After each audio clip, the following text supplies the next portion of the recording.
Your mind is either your greatest weapon or your worst enemy.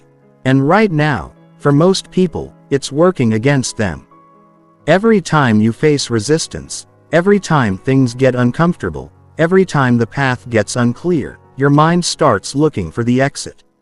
It whispers reasons to quit. It magnifies the problems. It minimizes your capability. And if you haven't trained it to do otherwise, it will sabotage every goal you set. This isn't about motivation. Motivation is temporary. This isn't about positive thinking. Positive thinking without action is delusion. This is about training your mind like you would train your body. Building mental muscle that doesn't give up when the weight gets heavy. Creating psychological resilience that doesn't crack under pressure. Most people's minds are weak, not because they lack potential, but because they've never been trained. They've been conditioned to seek comfort, avoid difficulty, and quit when things don't go as planned. But champions think differently. Their minds have been forged in the fire of persistence. They've trained their thoughts to see obstacles as opportunities and setbacks as setups for comebacks. If you want to join that elite group of people who finish what they start, who push through when others quit, who turn their dreams into reality, then you need to start training your mind to never give up.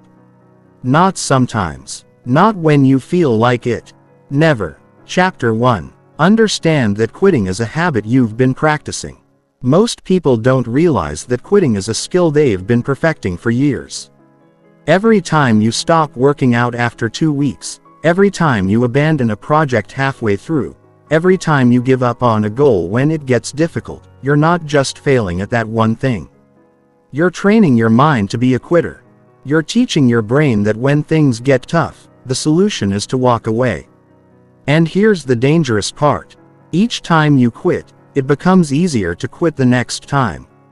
Your mind creates neural pathways that default to giving up. It starts to believe that quitting is normal, that it's acceptable, that it's just who you are. But that's a lie you've been telling yourself. Quitting isn't your nature. It's a habit you've developed through repetition. Think about it. When you were a child learning to walk, you fell down hundreds of times. But you didn't quit. You got back up. You tried again. You persisted until you mastered it. That persistence is still inside you. It's just been buried under years of conditioning that taught you it's okay to give up when things get hard. The first step in training your mind to never give up is recognizing that quitting has become your default response to difficulty. It's not a character flaw. It's not permanent. It's just a pattern you've reinforced through repetition. And patterns can be changed. Every successful person you admire has faced moments where quitting seemed like the rational choice. The difference is they recognized that those moments weren't endings. They were tests. Tests of their commitment. Tests of their character. Tests of their willingness to become the person their dreams required them to be. Your mind is constantly looking for evidence to support its beliefs. If you believe you're someone who quits, your mind will find reasons to quit. It will magnify the obstacles. It will minimize your progress. It will convince you that success isn't possible for you. But if you start believing you're someone who persists, your mind will start looking for ways to continue. It will find solutions instead of excuses. It will focus on possibilities instead of problems. The truth is you quit because you've made quitting comfortable. You've created stories that justify it. You tell yourself you're being realistic. You convince yourself that some things just aren't meant to be. You rationalize that you're making space for better opportunities. But deep down, you know, these are just sophisticated ways of avoiding the discomfort that comes with growth. Starting today, you need to understand that every time you persist when your mind wants to quit, you're not just moving closer to your goal. You're rewiring your brain. You're building new neural pathways that default to persistence instead of quitting. You're training your mind to see challenges as temporary obstacles instead of permanent roadblocks. This is why small wins matter so much. When you push through on the days you don't feel like it, when you complete tasks you'd rather avoid, when you stick to commitments, even when motivation fades, you're proving to your mind that you're someone who finishes what they start. You're collecting evidence that supports a new identity, an identity of someone who doesn't give up. But this requires conscious effort. Your old patterns won't disappear overnight. They'll fight back. They'll try to convince you that this time is different, that this goal isn't worth it, that you should wait for better circumstances. That's your untrained mind talking. Don't listen to it. Recognize it as the voice of your old quitting habit trying to reassert itself. Instead, start viewing persistence as a skill you're developing. Like any skill, it requires practice. It requires consistency. It requires patience with the process. You wouldn't expect to master a musical instrument in a week. Don't expect to master persistence in a week either. But know that every time you choose to continue when your mind wants you to stop, you're getting stronger. The goal isn't to never feel like quitting. The goal is to train your mind to act in spite of that feeling. Champions still feel doubt. They still face moments of wanting to give up. The difference is they've trained their minds to push through those moments instead of surrendering to them. Your mind will always look for the path of least resistance. That's how it's designed. But you can train it to find that resistance acceptable, even necessary for growth. You can teach it that discomfort is temporary, but the pride of persistence lasts forever.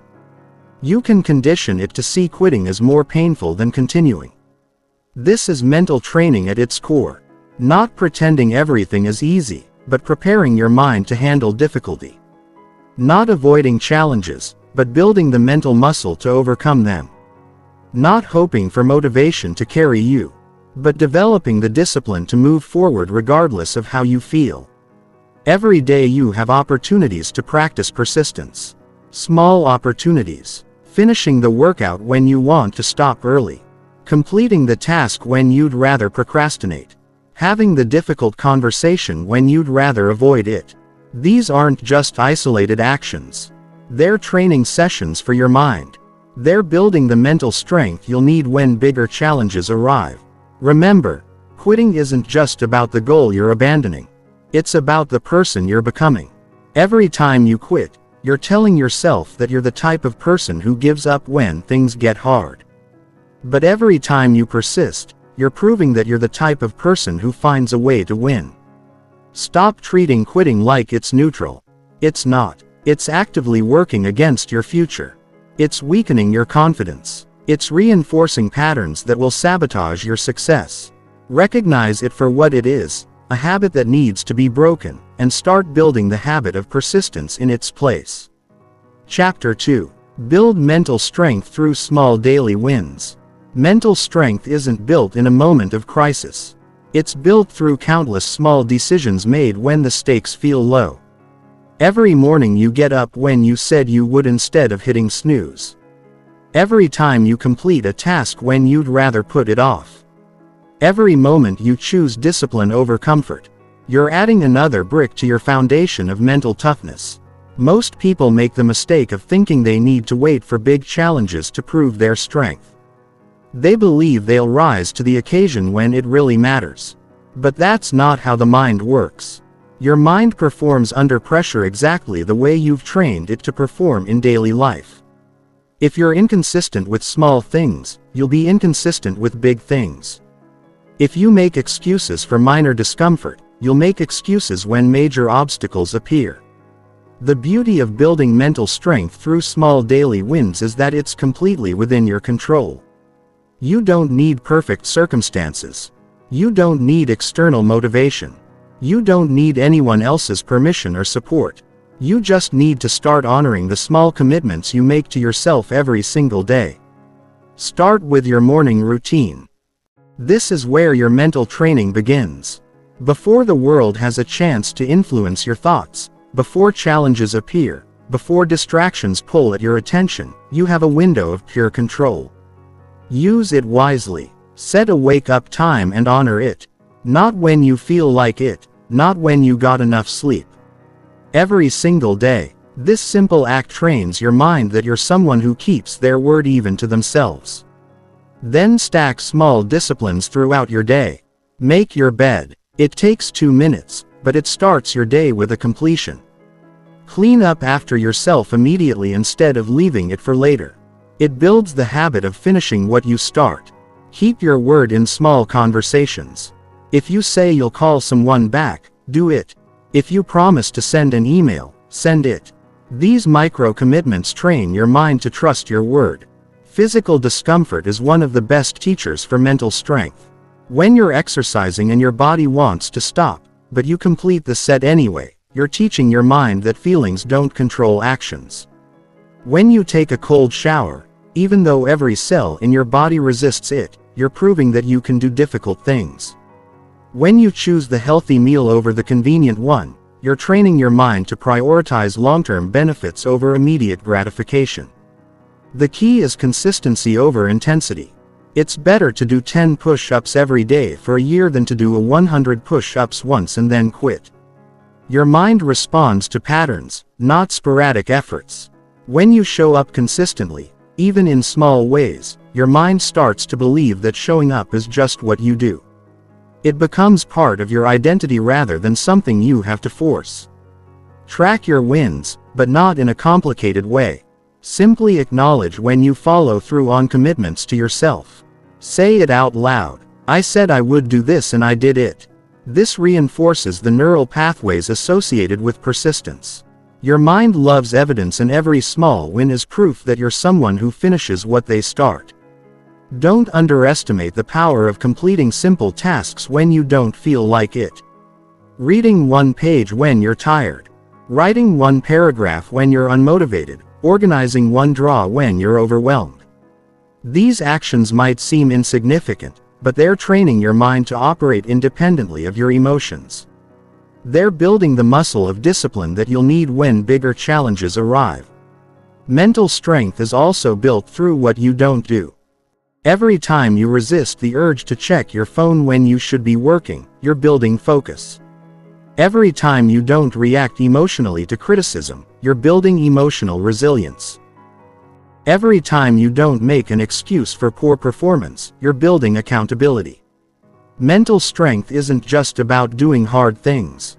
It's about not doing easy things that work against your goals. Create artificial challenges for yourself. Take the stairs instead of the elevator. Park farther away and walk. Carry groceries instead of using a cart. These might seem pointless, but they're training your mind to choose the more difficult path when easier options are available. This mental muscle will serve you when life presents real challenges where taking the easy path means giving up on your dreams. The compound effect of small daily wins is remarkable. Each one individually might feel insignificant, but together they create momentum. They build confidence. They establish patterns. They create an identity. After months of keeping small commitments to yourself, you start to believe at a deep level that you're someone who can be trusted to follow through. This belief becomes the foundation for attempting bigger challenges. Pay attention to your self-talk after these small wins. Don't just move on to the next thing. Pause and acknowledge what you just proved about yourself. I didn't feel like doing that, but I did it anyway. That's who I am. That's what I do. This internal dialogue reinforces the identity you're building. It tells your subconscious mind that persistence is part of your character. Remember that your mind is always watching your actions and drawing conclusions about who you are. Every kept promise strengthens its belief in your reliability. Every completed task reinforces its confidence in your capability. Every moment of discipline builds its trust in your commitment. You're not just accomplishing tasks. You're training your mind to see you as someone who doesn't give up. Start today. Choose one small thing you've been putting off and complete it. Choose one small commitment and honor it. Choose one moment of discomfort and push through it. Not because it will change your life immediately, but because it will start training your mind to operate from strength instead of weakness. And that training accumulated over time will make you mentally unstoppable. The strongest people you know weren't born with superior willpower. They built it through thousands of small decisions to do what they said they would do, to finish what they started, to persist when quitting was easier. They trained their minds through daily practice. And now their minds serve their goals instead of sabotaging them. You can build the same strength. You just have to start small and stay consistent. Chapter 3. Train your mind to see obstacles as training. Your mind's interpretation of obstacles determines whether you grow stronger or give up entirely. Most people see obstacles as evidence that they should quit. They view challenges as signs that they're on the wrong path, that success isn't meant for them, that they should try something easier. But this is exactly backwards. Obstacles aren't roadblocks. They're training equipment for your mind. Every obstacle you face is your mind's gym. Just like lifting weights tears down muscle fibers so they can rebuild stronger, facing obstacles breaks down your mental limitations so they can be reconstructed at a higher level. The person who learns to see obstacles as opportunities for growth develops an unstoppable mindset. They start looking forward to challenges because they know each one is making them more capable. This perspective shift doesn't happen automatically. Your brain is wired to interpret obstacles as threats. It's designed to keep you safe, not to help you grow. So when you encounter difficulty, your brain's first instinct is to look for the exit. It floods your system with stress hormones. It focuses on everything that could go wrong. It magnifies the pain of continuing while minimizing the cost of quitting. But you can train your brain to respond differently.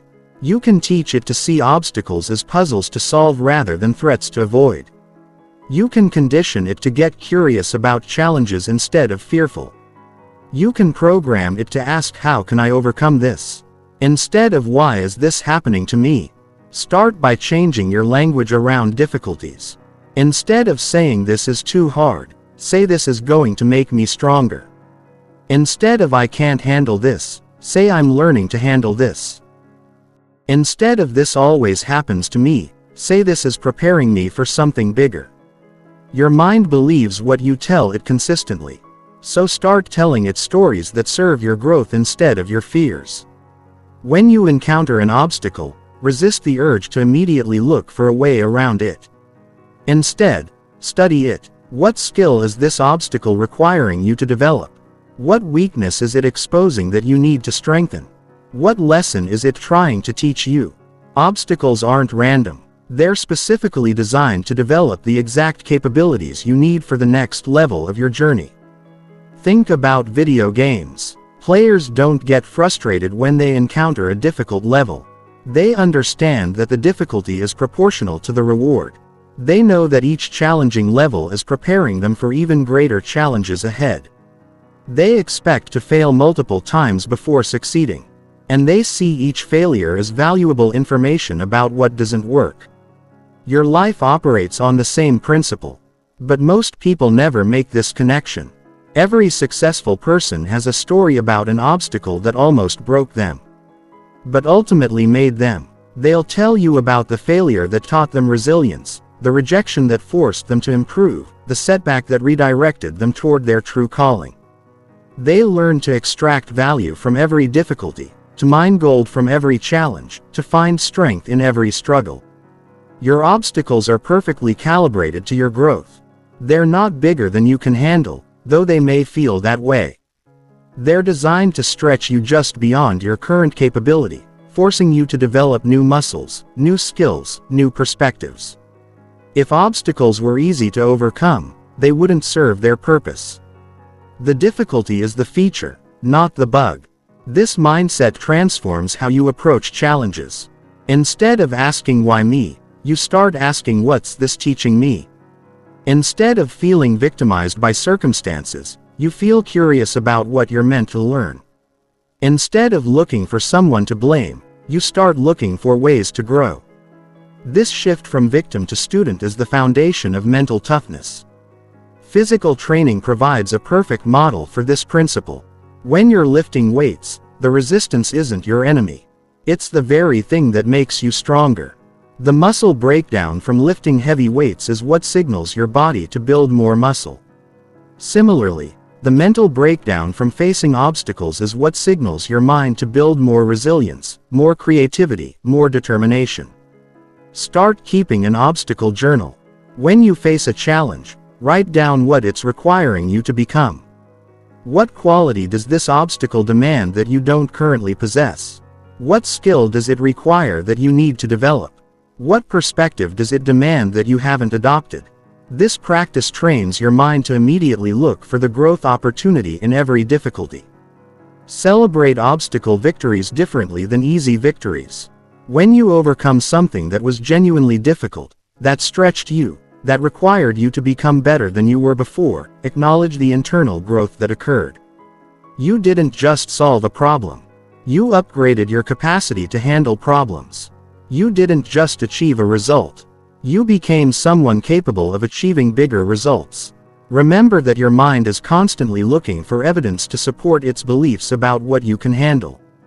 Every time you work through an obstacle instead of avoiding it, you're providing evidence that you're capable of more than you thought. Every time you persist through difficulty, you're proving that obstacles don't stop you, they strengthen you.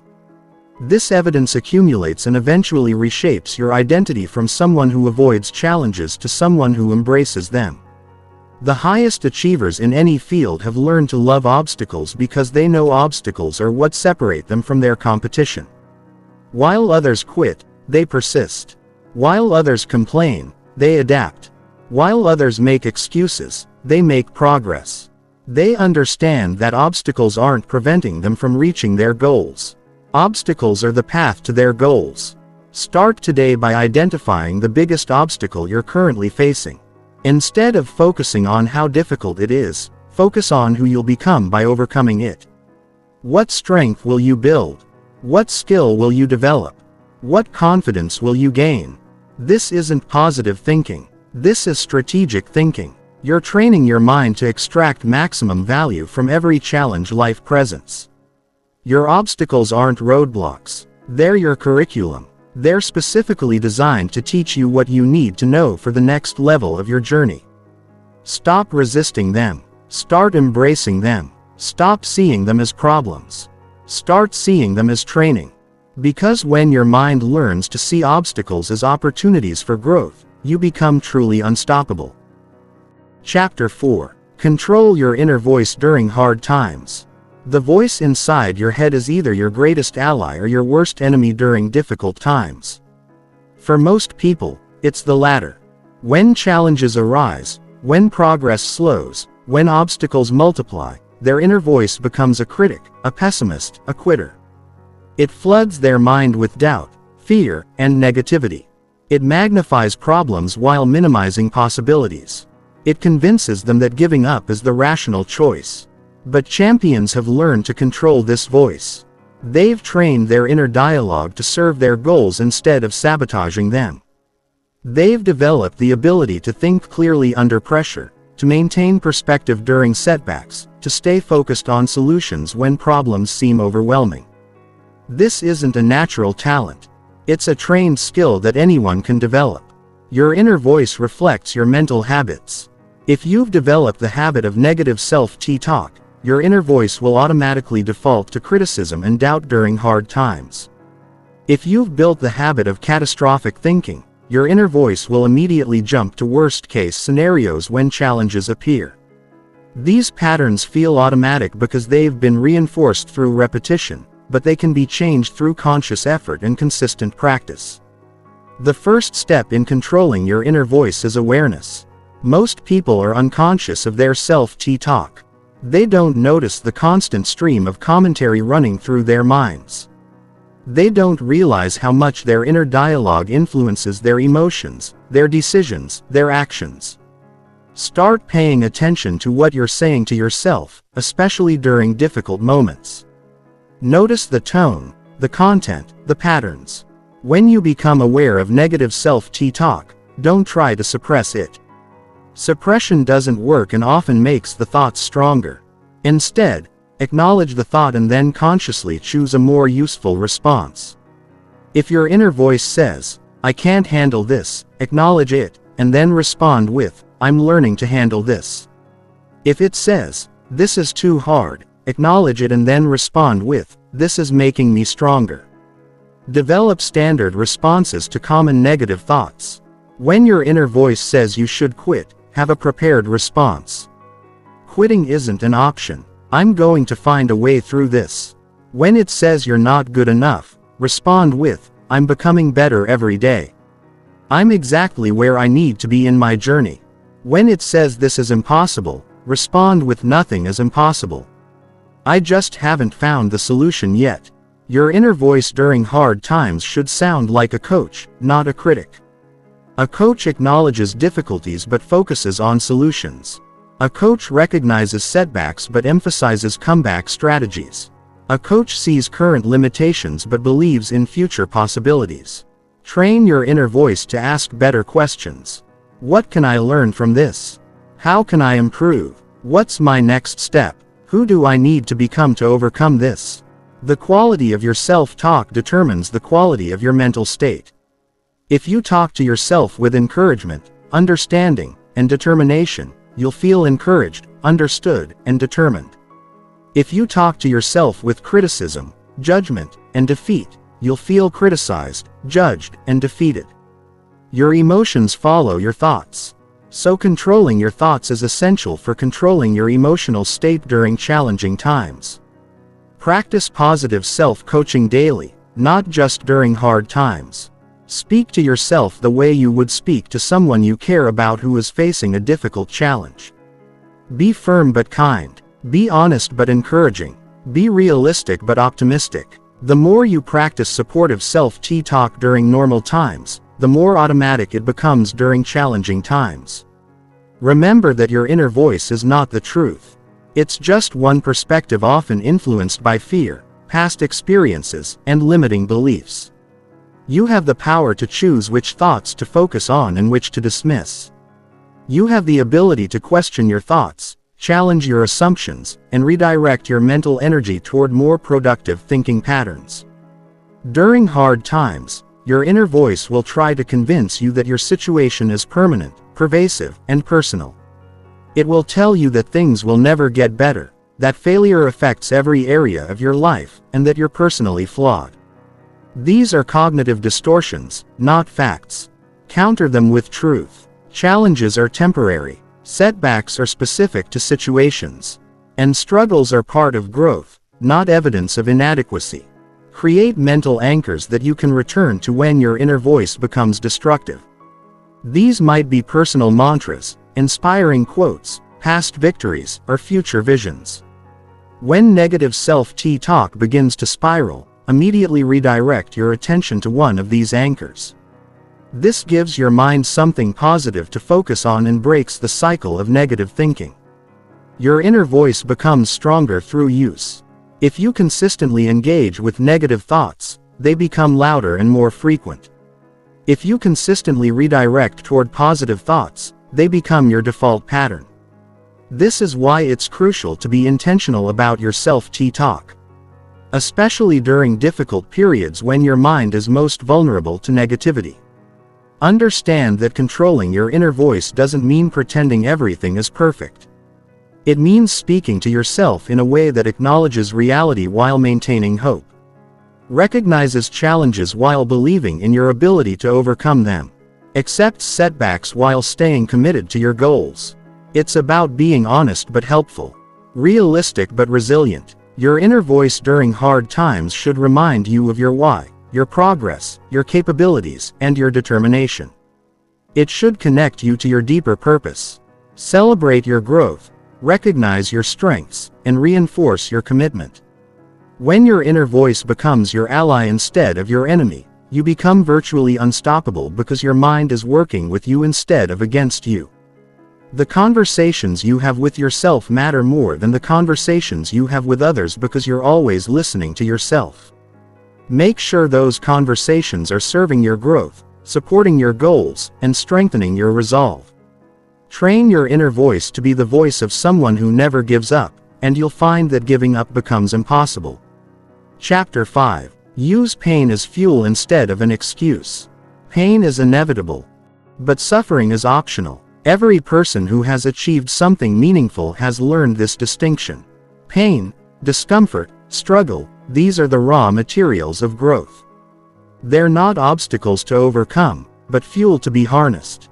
The person who learns to use pain as motivation instead of an excuse develops an unstoppable advantage because they're powered by the very thing that stops everyone else.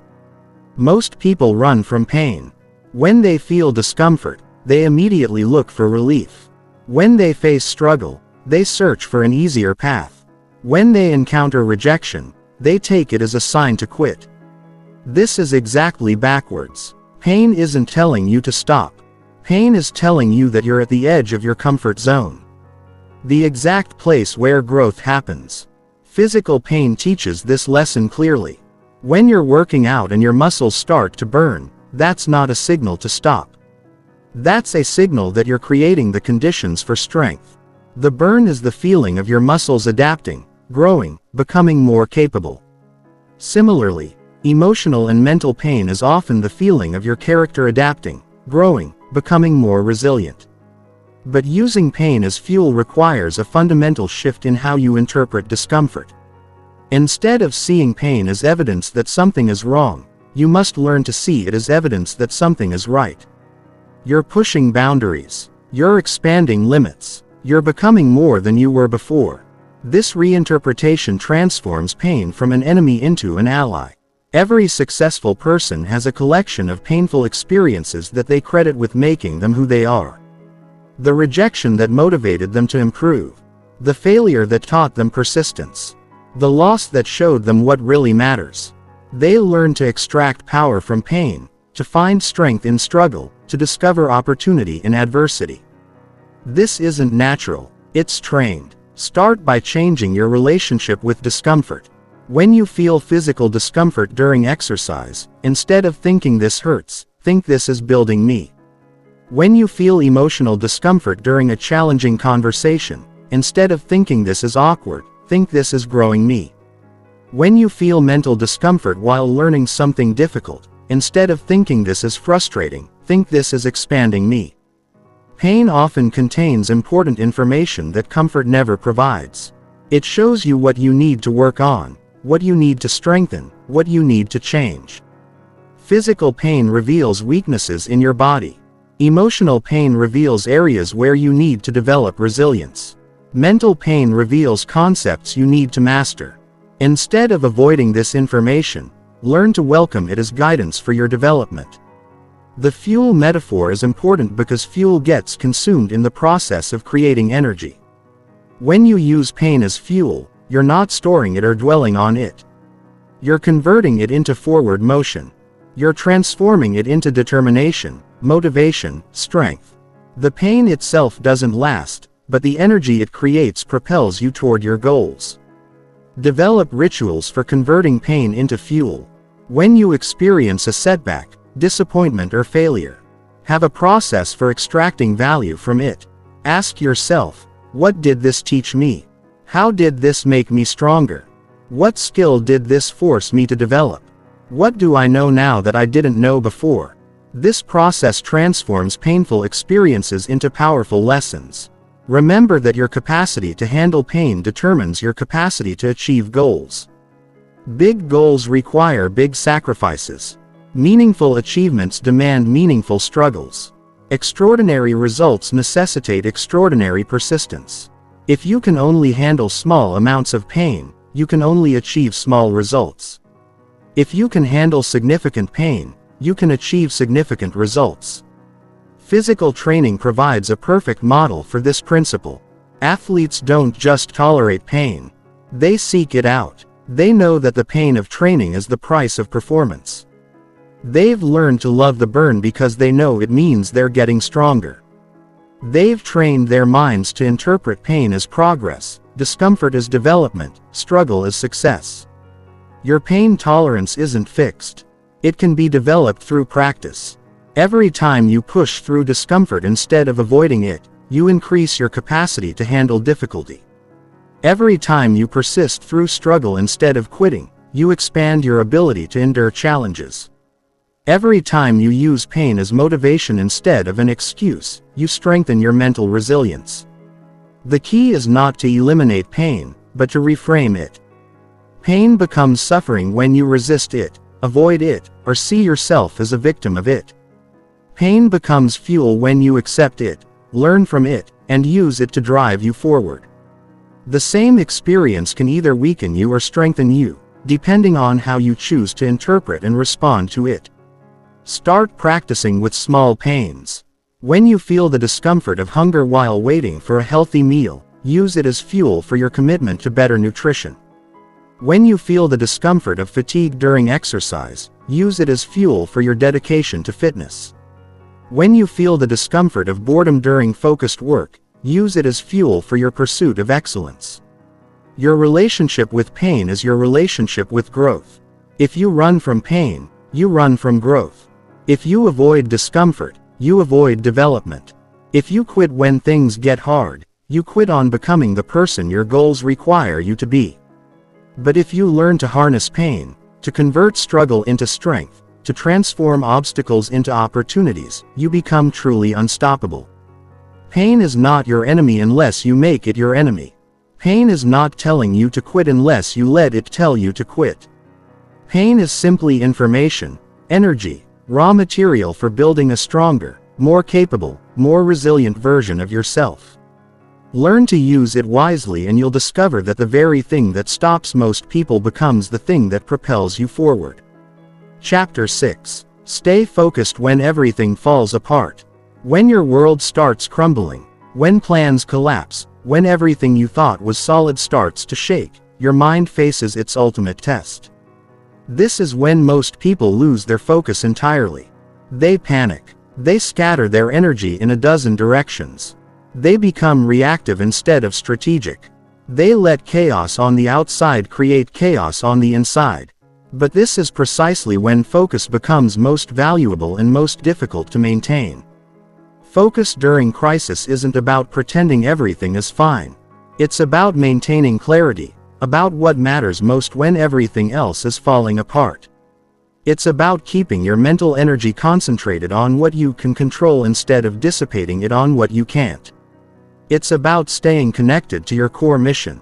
Even when the path becomes unclear, your mind, when faced with multiple threats or failures, wants to address everything at once.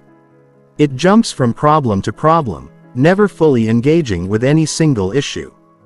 This scattered approach feels productive because you're thinking about many things, but it's actually counterproductive because you're not effectively addressing anything. Focus means choosing where to direct your limited mental resources for maximum impact. The first step in maintaining focus during chaos is to get still. Not physically still, but mentally still. When everything around you is moving fast, spinning out of control, your natural instinct is to speed up to match the pace of the crisis. But this is a mistake. The more chaotic the external situation becomes, the more calm and deliberate your internal response must be. Create a hierarchy of importance. When multiple areas of your life are struggling simultaneously, you cannot fix everything at once.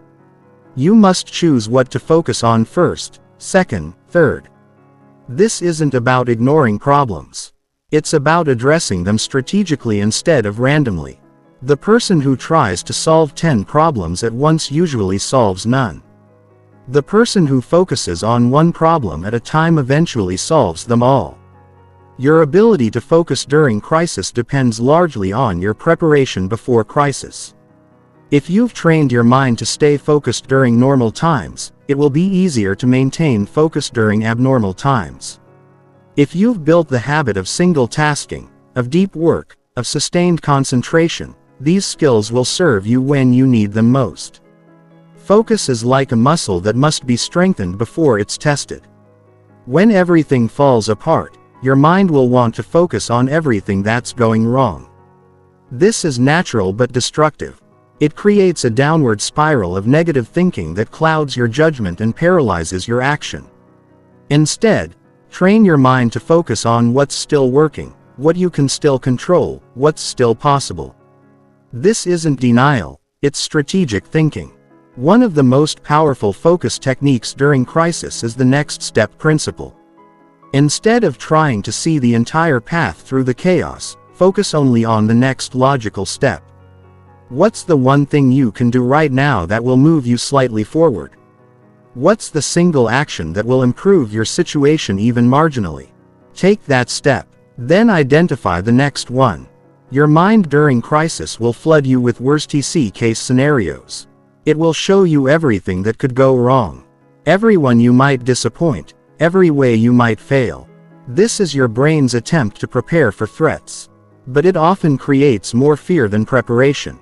Counter this tendency by deliberately focusing on best-case scenarios, on what could go right, on the opportunities that crisis often creates. Understand that crisis is temporary, but the habits you build during crisis are permanent. If you train yourself to lose focus when things get difficult, you'll struggle with focus throughout your life. If you train yourself to maintain focus when everything falls apart, you'll develop unshakable concentration that serves you in all situations. Crisis is not just something to survive. It's something to learn from. Focus during chaos requires extreme selectivity about what information you consume. When everything is falling apart, you'll be tempted to constantly check news, social media, updates, opinions. This information overload will fragment your attention and increase your anxiety. Be ruthless about cutting off information sources that don't directly help you solve your immediate problems. Physical practices can support mental focus during crisis. Regular exercise, even if it's just a short walk, helps clear your mind and reduce stress hormones that cloud thinking. Proper sleep, even if you have to schedule it aggressively, maintains the cognitive function necessary for clear decision-making. Good nutrition supports stable blood sugar and brain function. These aren't luxuries during crisis. They're necessities for maintaining focus. Remember that your focus during crisis sends a message to everyone around you. When others see you staying calm and focused while everything falls apart, it instills confidence. It creates stability. It provides leadership. Your ability to maintain focus doesn't just help you navigate the crisis. It helps everyone connected to you navigate it as well. Crisis often reveals what truly matters. When everything is stripped away, when all the non-essentials are removed, what remains is what's actually important. Use this clarity to refine your focus permanently. Many people emerge from crisis with a clearer sense of purpose. Better priorities, stronger focus, because the crisis forced them to eliminate distractions and concentrate on essentials. Your mind will tell you that you can't afford to focus on just one thing when so many things need attention. This is a lie. You can't afford not to focus. Unfocused effort during crisis is wasted effort. Scattered energy during emergency is ineffective energy. The more challenging your situation becomes, the more concentrated your response must be. Practice focusing during small emergencies so you're prepared for large ones. When your day gets disrupted, when unexpected problems arise, when minor crises appear, use these as training opportunities. Practice staying calm, getting clear on priorities, focusing on solutions instead of problems. These smaller challenges are preparation for bigger ones. The ability to stay focused when everything falls apart is what separates those who emerge stronger from those who emerge broken. It's what distinguishes those who find opportunity in crisis from those who only see threat. It's what defines those who use difficult times to build character versus those who use difficult times as excuses for poor character. Your focus during your worst times reveals your true strength. Anyone can stay focused when everything is going well. But the person who maintains clarity during chaos, who keeps their eyes on their goals when obstacles multiply, who stays committed to their mission when everything seems to be working against them, that person develops unbreakable mental toughness. Start training this skill now before you need it. Practice single tasking. Practice deep work. Practice maintaining concentration despite distractions. Practice staying calm under pressure, because when everything falls apart, and it will at some point, your ability to stay focused will determine whether you fall apart with it or rise above it stronger than before. Focus during crisis isn't just about surviving the storm. It's about learning to navigate in any weather. Developing the mental discipline to stay on course regardless of conditions. Building the concentration that makes you unstoppable no matter what life throws at you. Chapter 7. Build systems that work when motivation fails. Motivation is unreliable. It comes and goes like the weather. Some days you wake up feeling unstoppable, ready to conquer the world. Other days you can barely get out of bed. If your success depends on feeling motivated, you'll live a life of inconsistent progress and frequent setbacks. But if you build systems that work regardless of how you feel, you become unstoppable because your progress no longer depends on your emotions. Most people treat motivation like fuel for their goals. They wait for it, chase it, depend on it. When motivation is high, they work hard. When motivation is low, they barely work at all. This creates a roller coaster of progress that ultimately leads nowhere. Champions understand that motivation is not fuel. It's a bonus. Their real fuel comes from systems, habits, and structures that function automatically independent of how they feel. A system is a series of actions that produce a predictable result. Unlike goals, which depend on outcomes you can't completely control, systems depend on processes you can completely control. You can't control whether you lose 20 pounds this month, but you can control whether you exercise for 30 minutes every day. You can't control whether your business succeeds this year, but you can control whether you do the daily activities that build successful businesses. The power of systems lies in their automation. Once a system is established, it runs itself. You don't have to decide whether to do it. You don't have to feel like doing it. You just do it because it's part of your system. This removes the enormous mental energy required to make decisions and overcome resistance every single day. Systems convert willpower from a limited resource into an unlimited one.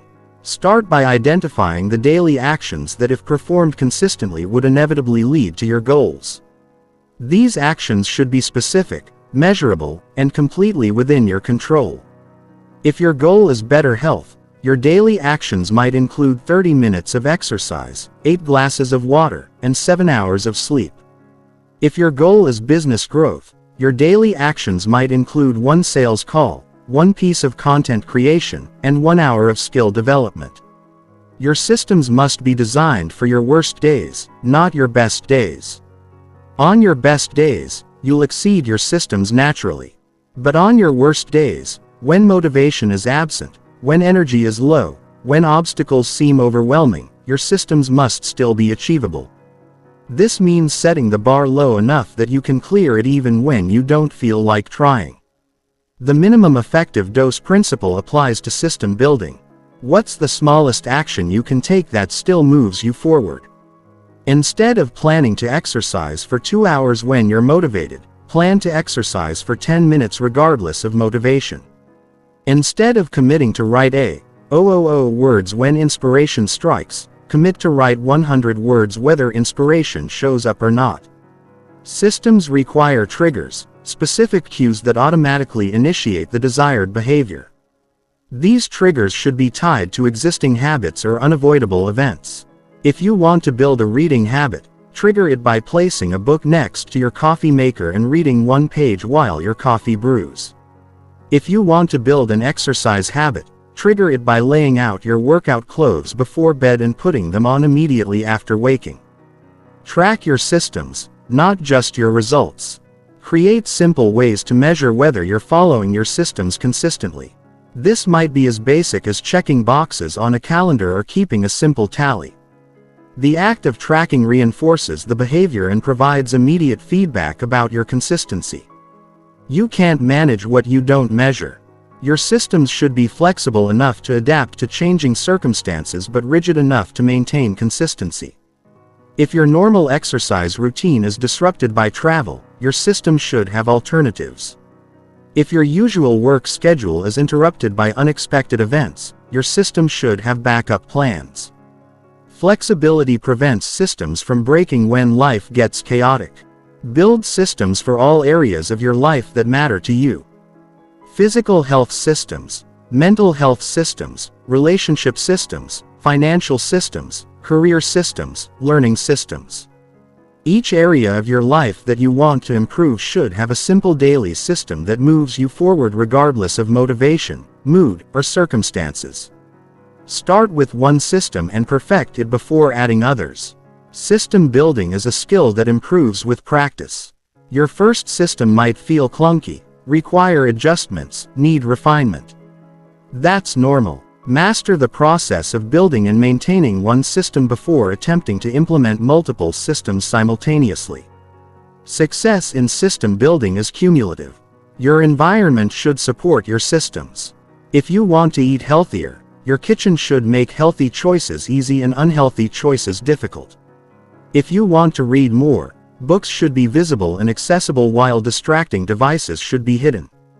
If you want to exercise regularly, your workout clothes should be ready and your path to exercise should be cleared. Systems compound over time. Small daily actions create massive results when sustained consistently. The person who writes 1 page per day writes a book in a year. The person who exercises for 20 minutes daily transforms their health in months. The person who learns for 30 minutes daily masters new skills in seasons. Systems harness the power of compound interest for personal growth. Remember that systems are more important than goals. Goals tell you where you want to go. Systems get you there. Goals depend on outcomes you can't control. Systems depend on processes you can control. Goals create pressure and stress. Systems create progress and peace. Focus on building systems that align with your values and naturally produce the results you desire. Your system should evolve as you grow. What works as a beginner won't necessarily work as an intermediate or advanced practitioner. Regularly review and refine your systems. Make them more challenging as they become easier. Add complexity as you master simplicity, but never sacrifice consistency for sophistication. The ultimate test of a system is whether it works when you don't want to do it. Can you follow your exercise system when you're tired? Can you maintain your learning system when you're busy? Can you stick to your nutrition system when you're stressed? If your systems only work when you feel good, they're not systems. They're preferences. Building systems that work when motivation fails is perhaps the most valuable skill you can develop. It's what allows ordinary people to achieve extraordinary results. It's what makes consistency possible. It's what transforms good intentions into actual results. It's what makes the difference between people who succeed once and people who succeed repeatedly. Start today. Choose one area of your life that you want to improve. Identify the smallest daily action that would move you toward improvement in that area. Design a simple system around that action. Include a trigger, a tracking method, and environmental support. Then commit to following that system for 30 days, regardless of how you feel. This is how you build a mind that never gives up because your progress no longer depends on your feelings. Chapter 8. Practice persistence through small daily disciplines. Persistence isn't built during moments of crisis or major challenges. It's built through small daily disciplines that seem insignificant but accumulate into extraordinary mental strength. Every time you do something you said you would do, especially when you don't feel like doing it, you're making a deposit into your persistence account. Every time you complete a task you'd rather avoid, you're building the mental muscle that will carry you through life's biggest challenges. Most people misunderstand persistence. They think it's about pushing through enormous obstacles or enduring dramatic hardships. But real persistence is quieter, more mundane, more ordinary. It's about showing up consistently for the small commitments you make to yourself every single day. It's about keeping your word in tiny ways that no one else notices, but that shape your character profoundly. The brain learns through repetition. Every time you persist through a small challenge, you're teaching your brain that persistence is your default response to difficulty. Every time you complete a minor task despite resistance, you're programming your mind to finish what it starts. Every time you honor a small commitment when it's inconvenient, you're building the neural pathways that make persistence automatic. Start with micro-disciplines. These are tiny habits that require minimal time and energy but build maximum character. Make your bed every morning. Put dishes in the dishwasher immediately after eating. Respond to emails within 24 hours. Read 1 page before bed. These actions take minutes, but build the identity of someone who follows through on commitments. Physical disciplines are particularly effective for building mental persistence because they create immediate discomfort that you must push through. Take cold showers. Walk for 10 minutes daily regardless of weather. Do 10 push-ups every morning. Stretch for 5 minutes every evening. These small physical challenges train your mind to persist through discomfort in all areas of life.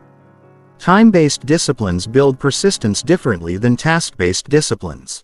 Committing to work on a project for 15 minutes daily, regardless of progress, builds the ability to persist through periods when results aren't visible.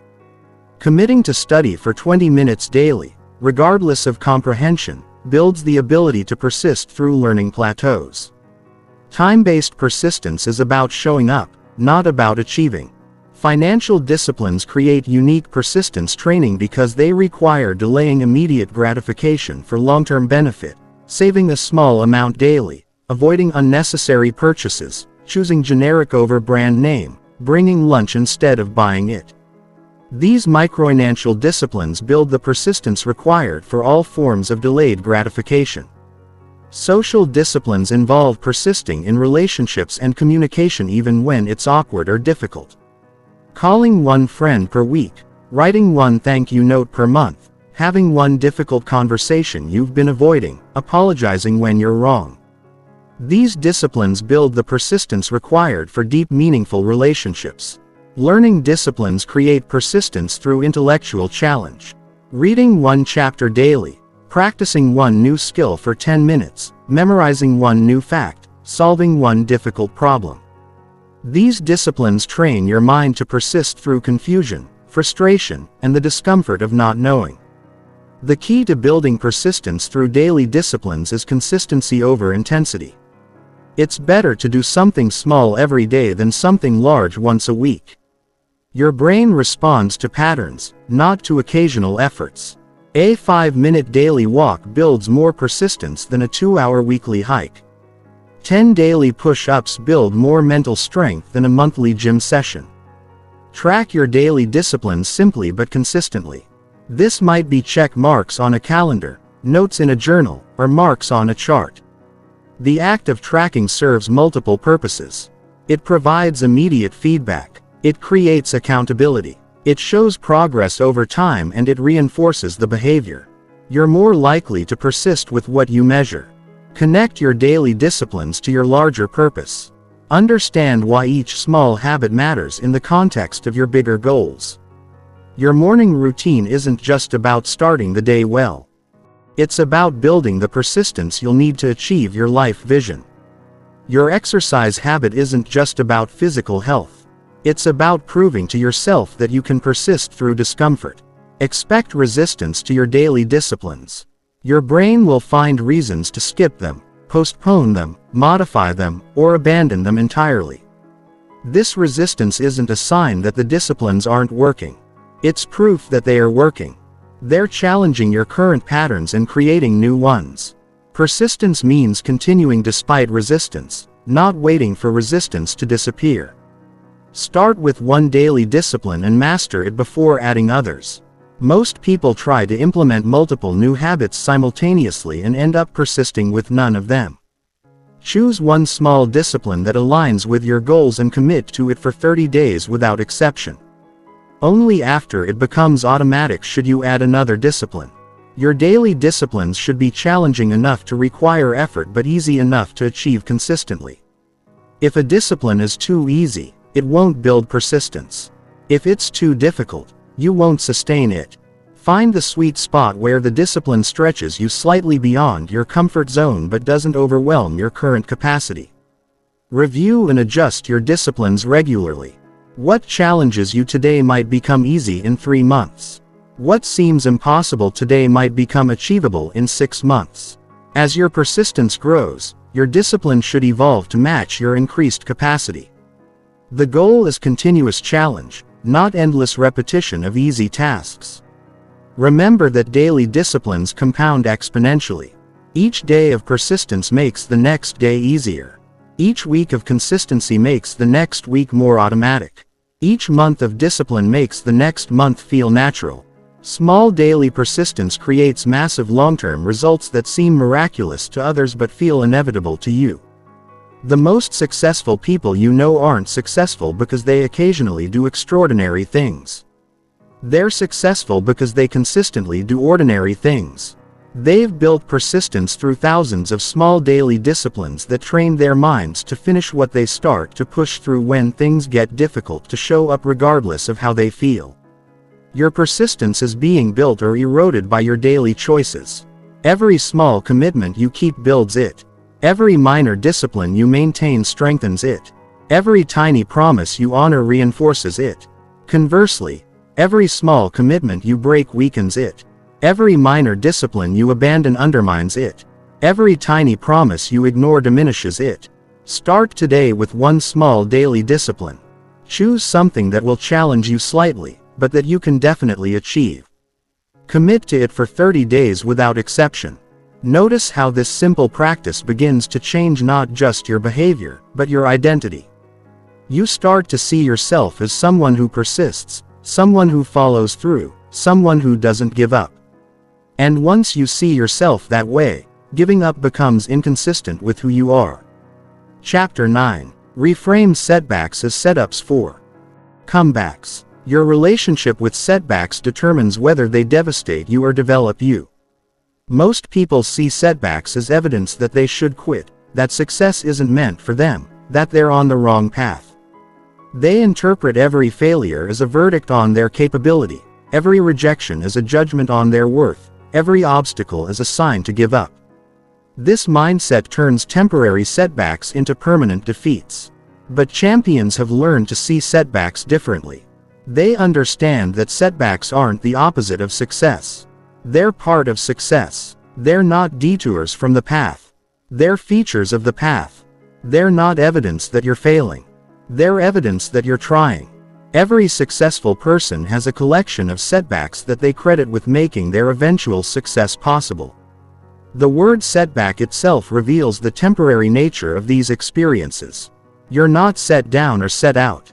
You're set back, which implies that forward movement will resume. The setback is a temporary pause, a brief retreat, a momentary redirection. It's not a permanent position unless you decide to make it one. Reframing setbacks requires understanding their true function. Setbacks reveal weaknesses that need to be strengthened. They expose gaps that need to be filled. They highlight skills that need to be developed. They show you what you need to learn, what you need to improve, what you need to change. Without setbacks, you would continue forward with blind spots that would eventually cause much larger failures. Every setback contains valuable information that success never provides. Success teaches you what works, but setbacks teach you what doesn't work. Success confirms your strengths, but setbacks reveal your weaknesses. Success feels good, but setbacks make you better. The person who learns to extract maximum value from setbacks develops a massive advantage over those who only learn from success. The setup comeback framework transforms how you interpret difficult experiences. Instead of asking "Why is this happening to me?" you ask "What is this setting me up for?" Instead of thinking "This ruins everything," you think "This is preparing me for something better." Instead of feeling like a victim of circumstances, you feel like a student of life. Historical perspective is crucial for reframing setbacks. Almost every breakthrough story includes a significant setback that seemed devastating at the time but proved essential in retrospect. The rejection that forced someone to improve their skills. The failure that redirected them toward their true calling. The loss that taught them what really mattered. These setbacks weren't obstacles to success. They were prerequisites for success. Your current setback is setting you up for your next level, but only if you choose to learn from it instead of being defeated by it. What skill is this setback forcing you to develop? What knowledge is it requiring you to gain? What strength is it demanding you build? What perspective is it pushing you to adopt? These aren't rhetorical questions. They're practical inquiries that reveal the hidden value in your difficulty. The comeback is always proportional to the setback. Small setbacks set you up for small comebacks. Large setbacks set you up for large comebacks. The depth of your current difficulty often predicts the height of your eventual triumph. This isn't mystical thinking. It's practical understanding. Major setbacks require major growth, and major growth enables major achievements. Timing is important in the setup comeback framework. The setup phase involves learning, growing, developing, preparing. The comeback phase involves applying, executing, achieving, succeeding. Most people want to skip the setup phase and go directly to the comeback phase. But setups are necessary for sustainable comebacks. Rushing the process often leads to repeated setbacks. Your response to setbacks determines their ultimate value. If you respond with self-pity, blame, or resignation, setbacks become wasted experiences that add no value to your life. If you respond with curiosity, determination, and growth mindset, setbacks become valuable investments in your future success. The same setback can either weaken you or strengthen you depending on how you choose to frame and respond to it. Develop a standard process for handling setbacks.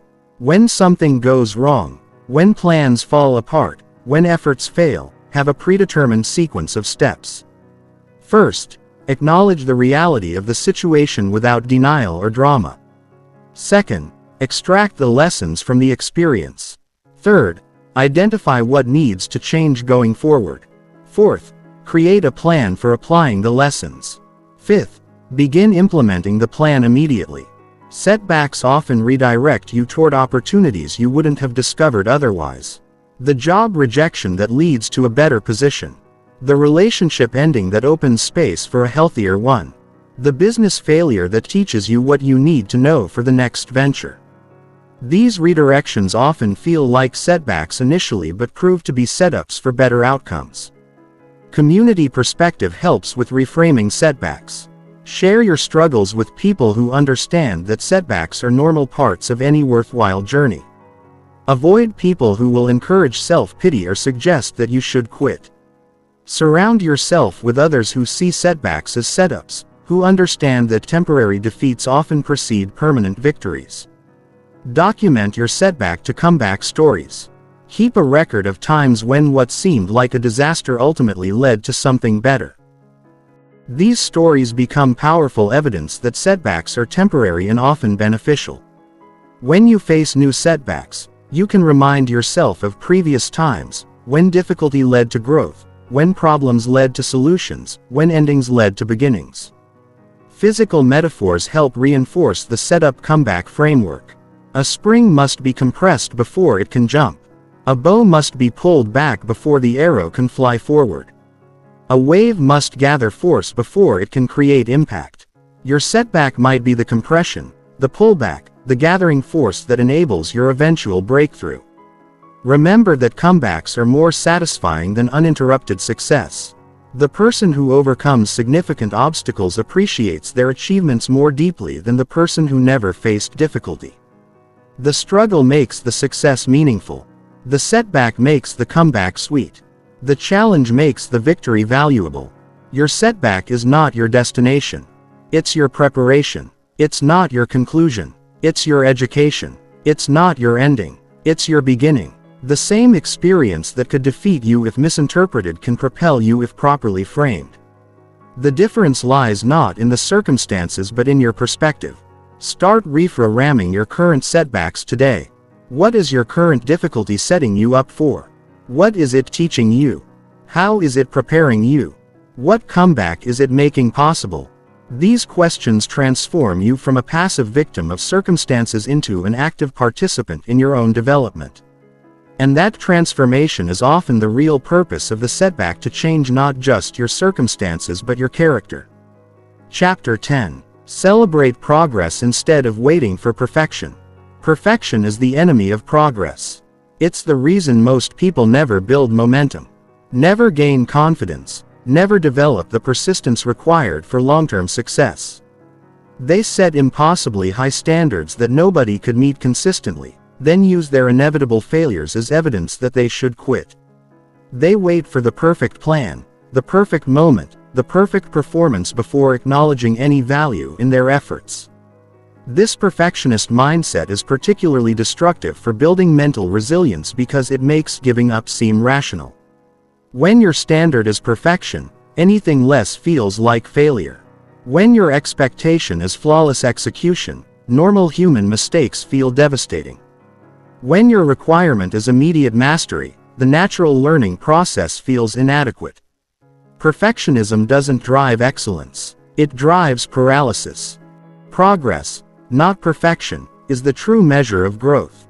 Progress means you're better today than you were yesterday, even if you're not where you want to be tomorrow. Progress means you're moving in the right direction, even if you're moving slowly. Progress means you're learning, growing, developing, even if you're not yet achieving. And progress, no matter how small, deserves celebration. Celebrating progress serves multiple psychological functions.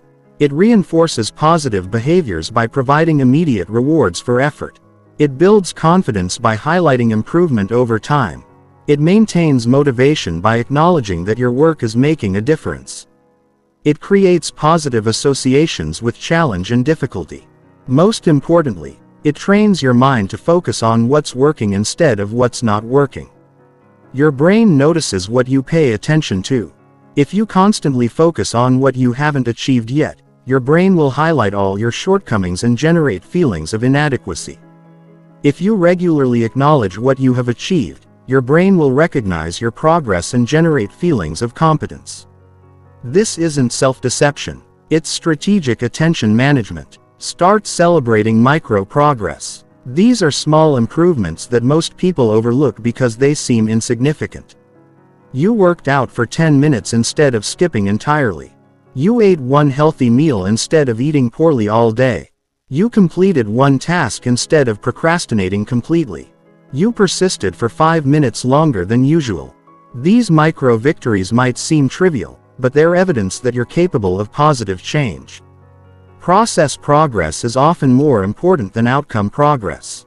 Process progress means you're improving how you work, not just what you achieve. You're becoming more consistent, more focused, more disciplined, more resilient. These improvements in your process will eventually lead to improvements in your outcomes, but they're valuable even before the outcomes change. Create a progress tracking system that captures small improvements. This might be a journal where you record daily wins, a chart where you track consistency, or photos that show gradual change. The key is making progress visible because what's visible is memorable and what's memorable is motivating.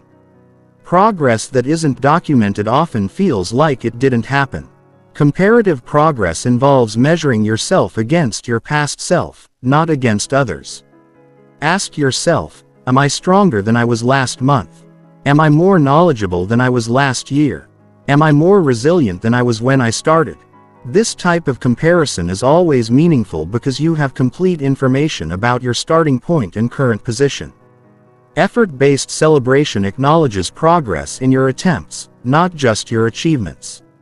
You get credit for trying, for showing up, for putting in work regardless of the immediate results. This is crucial for building persistence because effort is always within your control while outcomes are often influenced by factors beyond your control. Milestone celebration involves recognizing significant markers along your journey. These might be completing your first week of a new habit, reaching your first month of consistency, or overcoming your first major obstacle. Milestones provide natural opportunities to pause, reflect, and acknowledge how far you've come before continuing toward your destination. Learning progress means celebrating the knowledge, skills, and wisdom you gain through experience, especially through mistakes and failures. Every time you learn something new about yourself, your field, or your process, that's progress worth acknowledging. Intelligence is not fixed. Capability is not permanent. Growth is always possible and growth should always be celebrated. Difficulty progress involves celebrating your increased ability to handle challenges. You can now persist through obstacles that would have stopped you before. You can maintain focus despite distractions that would have derailed you previously. You can stay calm under pressure that would have overwhelmed you in the past. This increased resilience is profound progress. Character progress might be the most important type to celebrate. You're becoming more disciplined, more honest, more reliable, more courageous. You're developing qualities that will serve you in every area of life. These character improvements are often invisible to others, but should be highly visible to you because they represent the foundation of all other progress. Avoid the comparison trap that makes your progress seem insignificant. Social media, news, and casual conversations constantly expose you to other people's highlight reels. Their success doesn't diminish your progress. Their achievements don't invalidate your efforts. Their speed doesn't determine your worth. Your only meaningful comparison is with who you were yesterday. Build celebration into your routine. Don't wait for major milestones to acknowledge progress. Create regular opportunities to recognize improvement. This might be weekly reviews where you identify 3 things that went well, monthly assessments where you measure growth, or quarterly celebrations where you acknowledge major developments. Remember that celebrating progress is not about lowering standards or accepting mediocrity. It's about maintaining motivation for the long journey toward excellence. It's about building the confidence and resilience required to persist through inevitable setbacks. It's about training your mind to see improvement instead of just inadequacy. The people who achieve the most are often those who are best at recognizing their progress along the way. They understand that motivation comes from movement, that confidence comes from competence, that persistence comes from positive reinforcement. They celebrate the small wins that compound into big victories. Your progress is real, even if it's not perfect. Your growth is valuable, even if it's not complete. Your efforts are worthwhile, even if the results aren't yet visible. Start celebrating the progress you're making instead of criticizing the perfection you're not achieving. This shift in focus will fuel the persistence you need to ultimately achieve the excellence you're pursuing. Perfect execution is not required for meaningful progress. Consistent effort as perfect results are not required for celebrating improvement. Measurable growth as perfect timing is not required for acknowledging development.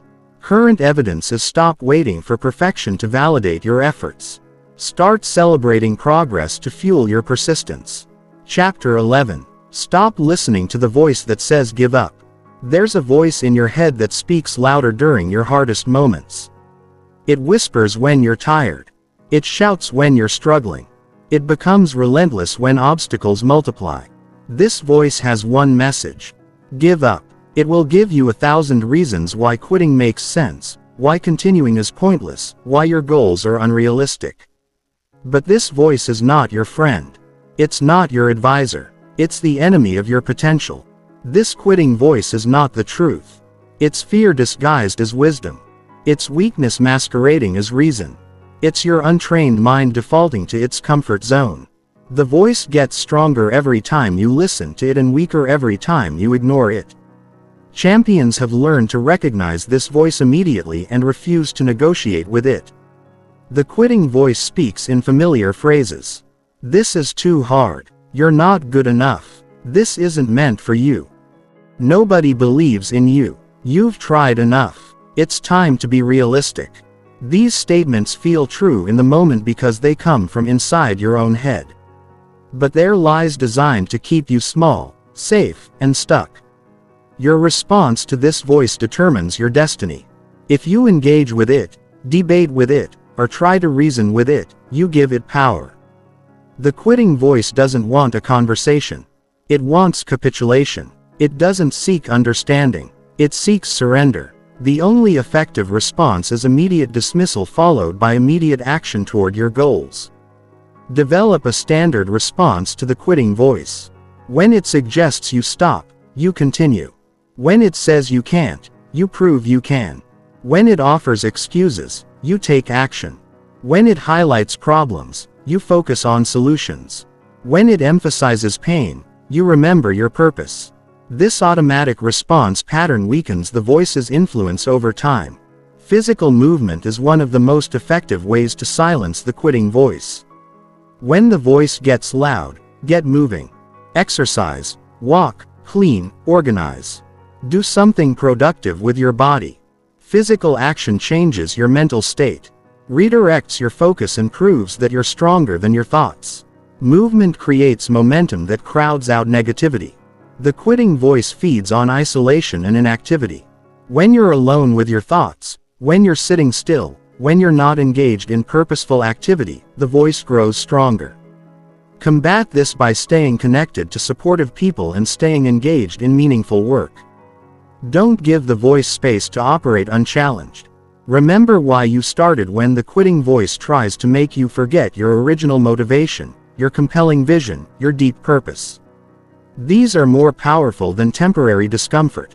The quitting voice wants you to focus on current pain while forgetting future possibility. Counter this by regularly reconnecting with your why. The voice lies about the consequences of quitting.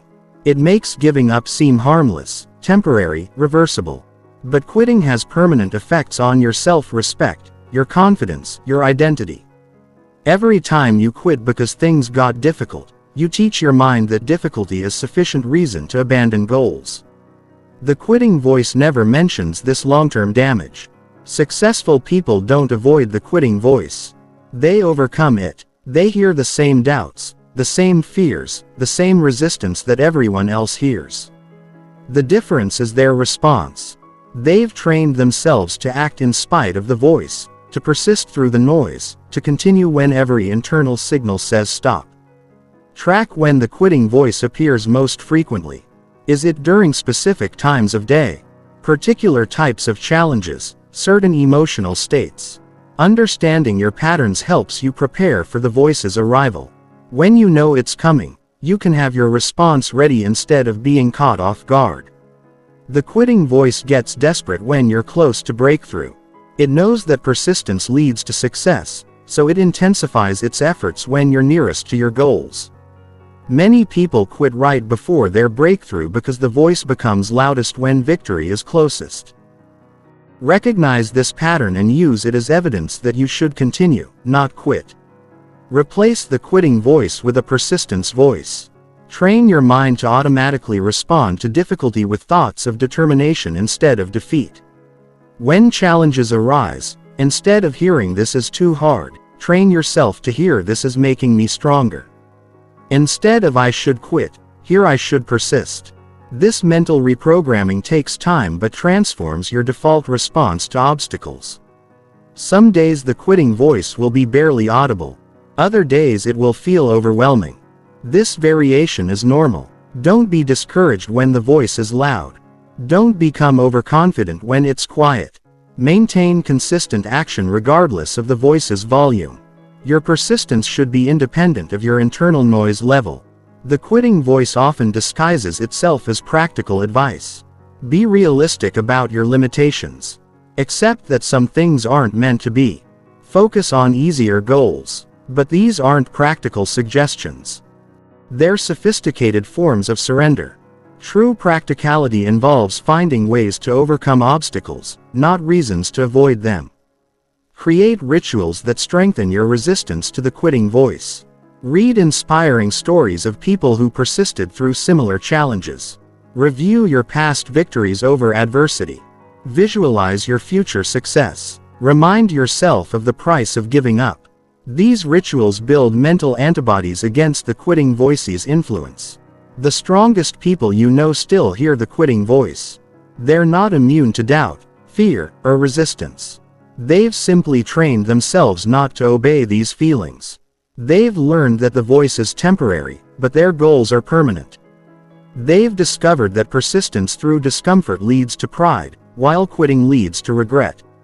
Stop negotiating with the voice that says, give up. Stop entertaining its arguments. Stop considering its suggestions. Recognize it as the enemy of your potential and treat it accordingly. The moment you hear it, take action toward your goals. Movement silences the voice. Progress defeats it. Persistence makes it irrelevant. Your mind will serve your goals or sabotage them. The choice is yours to make every single day. Chapter 12. Create non-negotiable standards for yourself. Standards are not suggestions. They're not goals you hope to achieve. They're not ideals you aspire to reach. Standards are the minimum acceptable level of performance that you demand from yourself in every situation.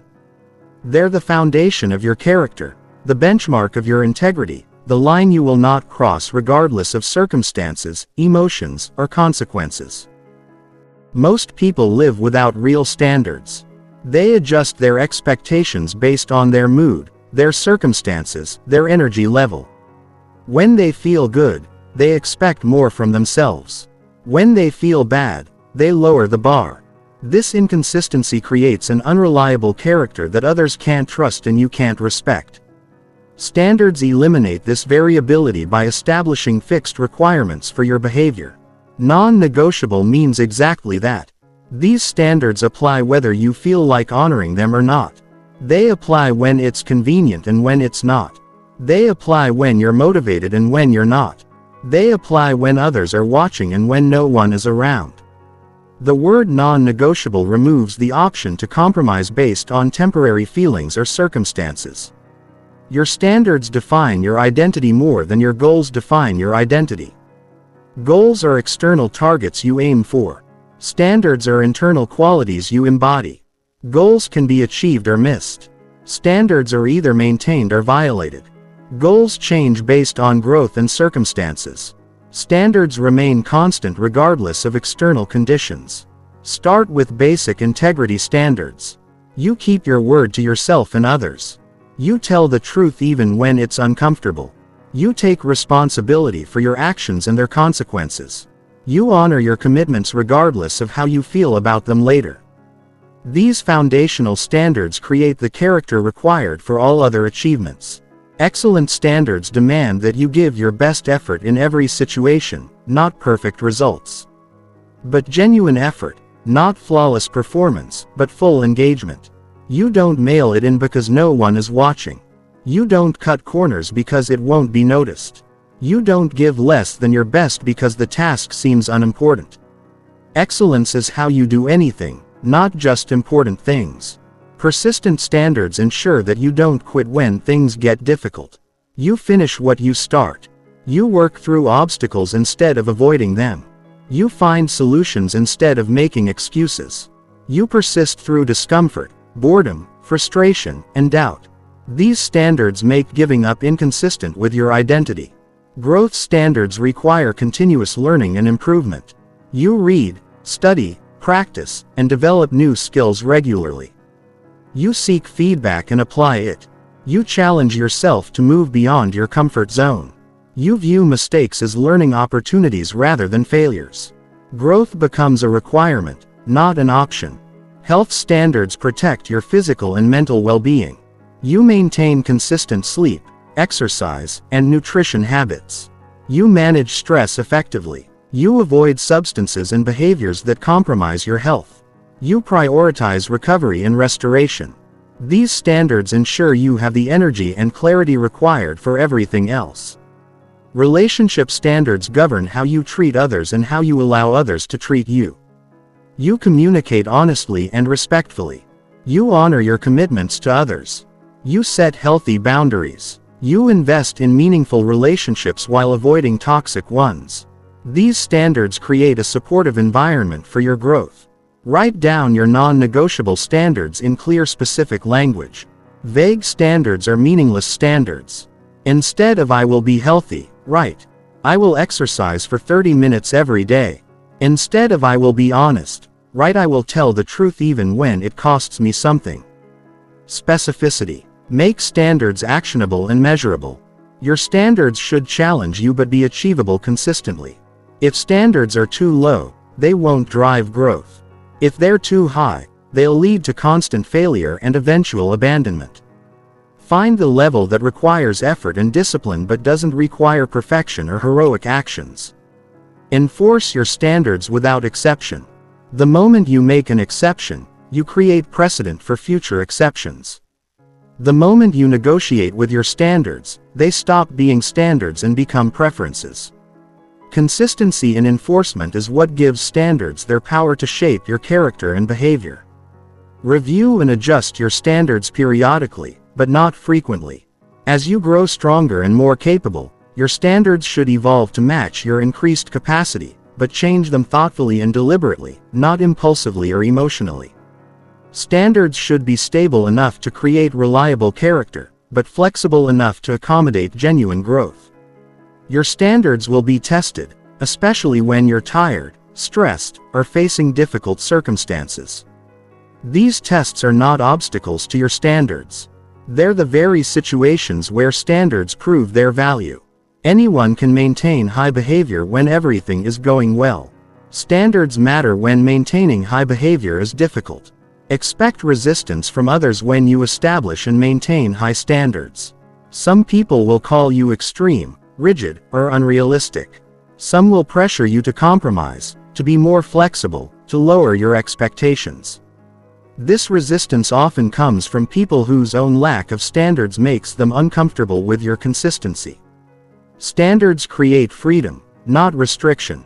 When you know exactly what you will and won't accept from yourself, decision-making becomes simpler. You don't waste energy debating whether to do the right thing. You don't struggle with choices that contradict your values. Standards eliminate internal conflict by providing clear guidelines for behavior. Your standards influence everyone around you. People observe how you treat yourself, how consistently you honor your commitments, how steadily you maintain your principles. This observation either inspires them to raise their own standards or makes them uncomfortable with their lack of standards. Either way, your consistency creates positive influence. Start with one non-negotiable standard and perfect it before adding others. Choose something that aligns with your values and challenges your current level of consistency. Commit to maintaining this standard for 30 days without exception. Once it becomes automatic, add another standard. Build your character systematically, one standard at a time. Remember that standards are not about perfection. They're about consistency. You won't meet them perfectly every time, but you'll meet them intentionally every time. When you fall short, you acknowledge it, learn from it, and immediately return to your standard. Standards create resilience by providing a clear path back to integrity after any failure. Non-negotiable standards transform you from someone who hopes to succeed into someone who demands success from themselves. They convert good intentions into reliable actions. They turn temporary motivation into permanent character. They make excellence a habit rather than an accident. This is how you build a mind that never gives up by creating standards that never allow giving up. Chapter 13. Visualize success while working through failure. Your mind cannot distinguish between a vividly imagined experience and a real one. This neurological fact is either working for you or against you every single day. If you constantly visualize failure, your mind prepares for failure. If you consistently visualize success, your mind prepares for success. Most people use this powerful tool backwards, imagining everything that could go wrong while hoping everything will go right. Visualization is not wishful thinking. It's mental rehearsal. When you visualize success while working through current failures, you're programming your mind to recognize opportunities, maintain hope, and persist through difficulty. You're creating neural pathways that support success-oriented thinking and behavior patterns that align with your desired outcomes. The key is timing. Visualization is most powerful when you're actually working through challenges, not avoiding them. When you're in the middle of failure, struggling with setbacks, facing obstacles, that's when visualization serves its highest purpose. It keeps your mind connected to possibility while your body handles current reality. Effective visualization is specific, detailed, and multi-sensory. Don't just imagine achieving your goal. Imagine the specific moment of achievement. What do you see? What do you hear? What do you feel physically and emotionally? Who is there? What are they saying? The more detailed your visualization, the more real it becomes to your subconscious mind. Visualize the process, not just the outcome. See yourself persisting through the exact type of difficulty you're currently facing. Imagine yourself finding solutions to similar problems. Visualize yourself maintaining composure during comparable stress. This process visualization builds confidence in your ability to handle challenges and reinforces your identity as someone who persists. Use visualization to rehearse your response to future obstacles. Imagine potential setbacks and visualize yourself handling them with grace, determination, and resilience. This mental preparation reduces the shock of actual setbacks and provides pre-planned responses to difficulties. When challenges arise, you've already practiced handling them mentally. Visualization should include the emotions of success, not just the circumstances of success. Feel the pride of achievement. Experience the relief of overcoming obstacles. Sense the joy of reaching your goal. These emotional rehearsals are particularly powerful because emotion drives behavior more than logic drives behavior. When you associate positive emotions with persistence, persistence becomes automatic. Create a regular visualization practice, not just crisis visualization. Spend time each day mentally rehearsing success. Ideally during quiet moments when your mind is relaxed and receptive. This consistent practice builds familiarity with success and trains your mind to default toward positive outcomes rather than negative ones. Combine visualization with affirmation to strengthen the mental programming. While visualizing success, affirm your capabilities, your determination, your worthiness of achievement. Say things like, "I am capable of overcoming any obstacle. I find solutions to every problem. I persist until I succeed." These affirmations combined with vivid imagery create powerful mental conditioning. Use past successes as foundation for future visualizations. Remember times when you overcame significant challenges, achieved difficult goals, or persisted through tough periods. Use these memories as evidence that success is possible and as foundation for imagining even greater achievements. Past victories prove your capability for future victories. Visualization during failure serves a crucial psychological function. It maintains hope. Hope is not passive optimism. Hope is active expectation that generates persistent effort. When you can see success clearly in your mind, even while experiencing failure in reality, you maintain the motivation necessary to continue working toward your goals. The contrast between current reality and visualized success creates productive tension. This tension generates energy for change, motivation for action, and determination for persistence. Without visualization, current failure can feel permanent. With visualization, current failure feels temporary and transformative. Make your visualizations bigger than your current problems. If you're facing small obstacles, visualize overcoming large ones. If you're dealing with minor setbacks, imagine recovering from major ones. This mental stretching builds confidence and perspective that makes current challenges feel manageable by comparison. Group visualization can amplify individual visualization. Share your vision with supportive people who believe in your potential. Ask them to help you hold the vision during difficult times. When your own visualization feels weak, borrow strength from others who can see your success clearly. Document your visualizations to make them more concrete. Write detailed descriptions of your imagined success.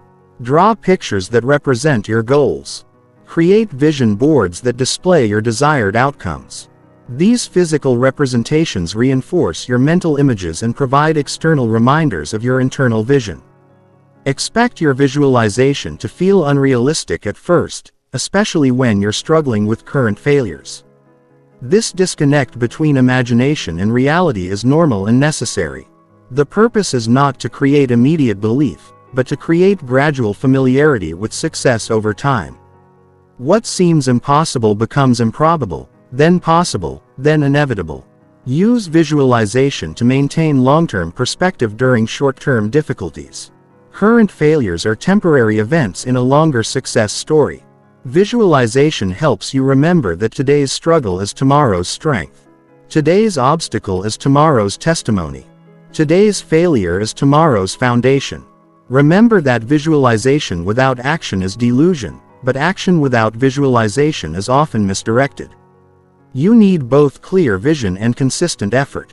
Visualization provides direction for your action.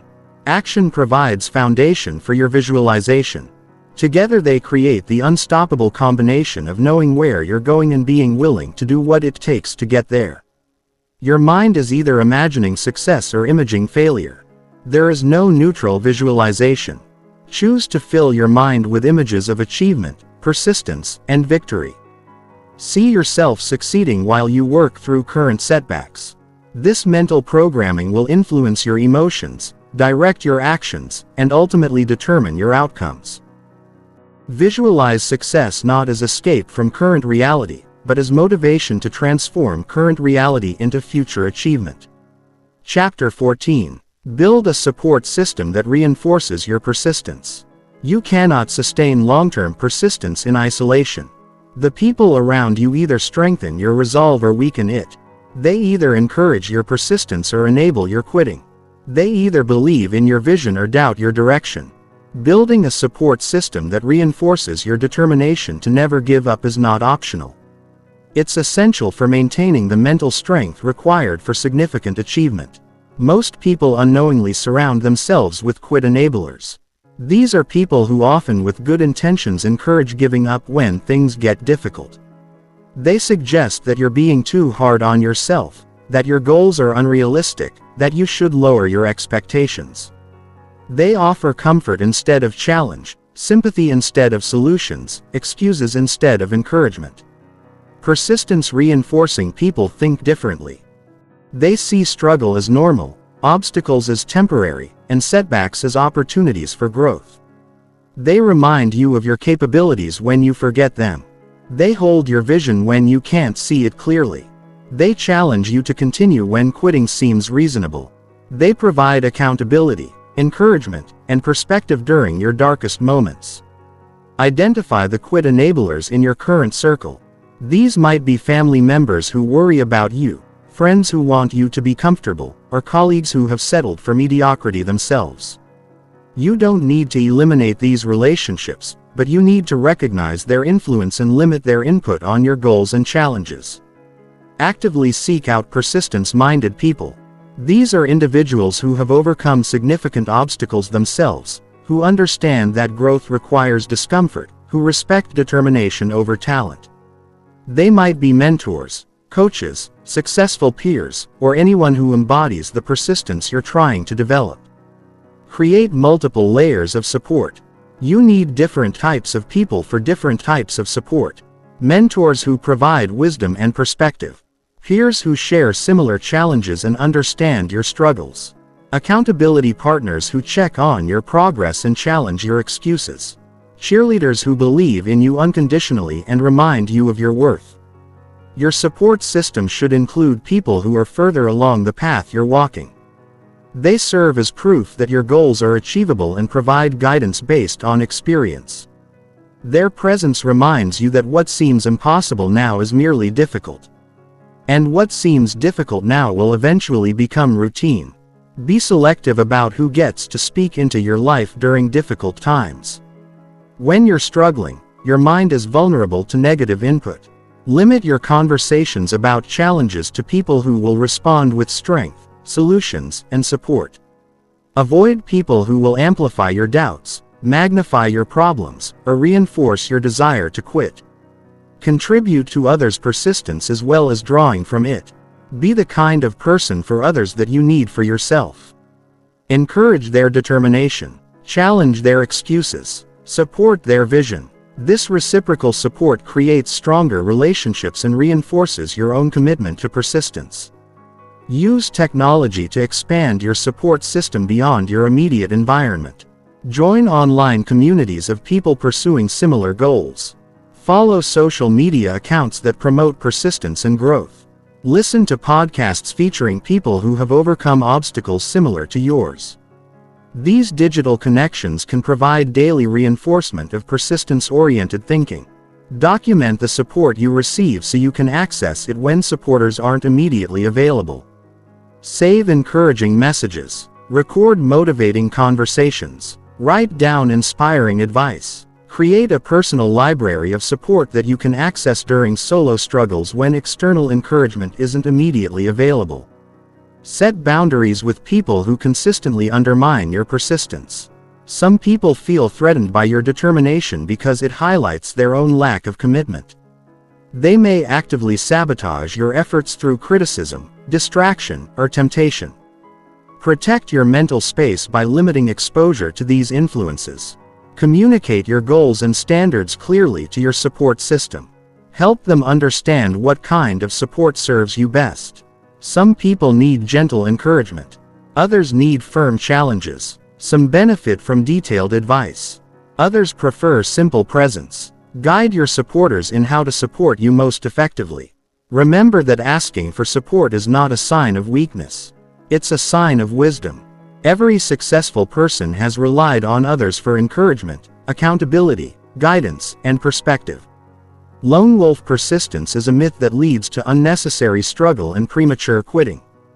Be patient with supporters who don't always understand your vision or methods. People can only support you from their own level of understanding and experience. Accept support in the spirit it's offered while maintaining clarity about your own direction and standards. Regularly evaluate and adjust your support system. As you grow and your challenges evolve, your support needs change. People who were helpful at one stage might not be as helpful at another stage.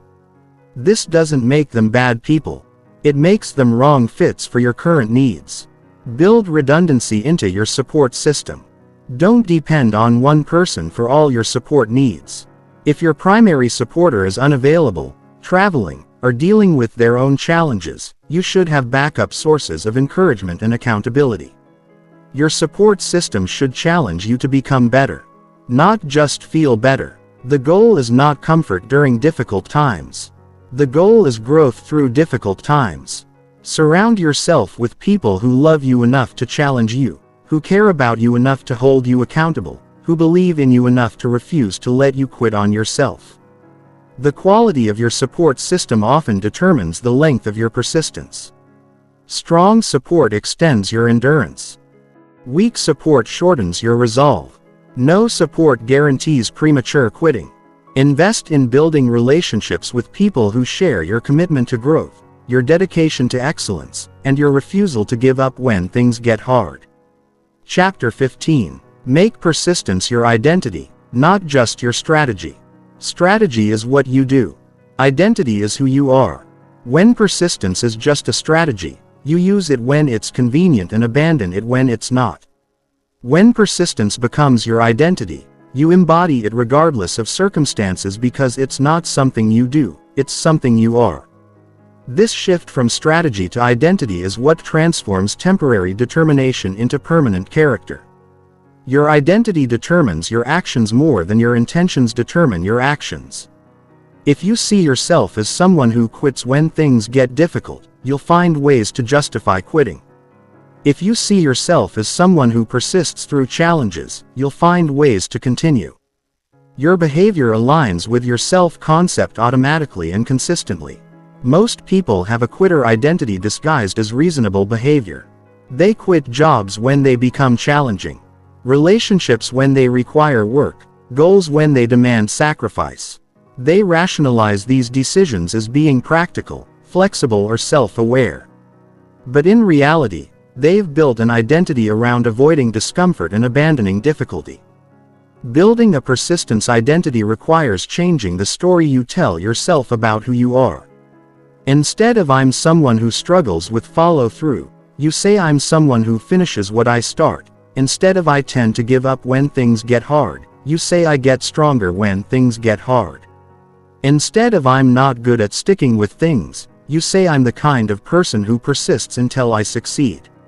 Your persistence identity must be based on evidence, not just affirmation. Empty self-talk without supporting actions is meaningless. You build identity through consistent behavior that proves your character to yourself. Every time you persist when you want to quit, you're adding evidence to your persistence identity file. Start small to build identity systematically. Choose minor situations where you can demonstrate persistence and use them as identity-building exercises. Finish books you start reading. Complete workouts even when you're tired. Honor commitments even when they become inconvenient. These small demonstrations build the foundation for larger persistence challenges. Language shapes identity more than most people realize. Stop saying I'll try and start saying I will. Stop saying I hope and start saying I know. Stop saying I might and start saying I am. The words you use to describe your intentions create expectations that influence your actions. Persistence identity includes embracing difficulty as opportunity rather than avoiding difficulty as threat. When you identify as someone who persists, you start looking forward to challenges because they provide opportunities to express your character. Obstacles become chances to demonstrate who you are rather than reasons to become someone else. Your persistence identity should be internal, not dependent on external recognition. You persist because it's who you are, not because others are watching. You continue because it aligns with your character, not because it earns approval. This internal orientation makes your persistence sustainable regardless of external circumstances.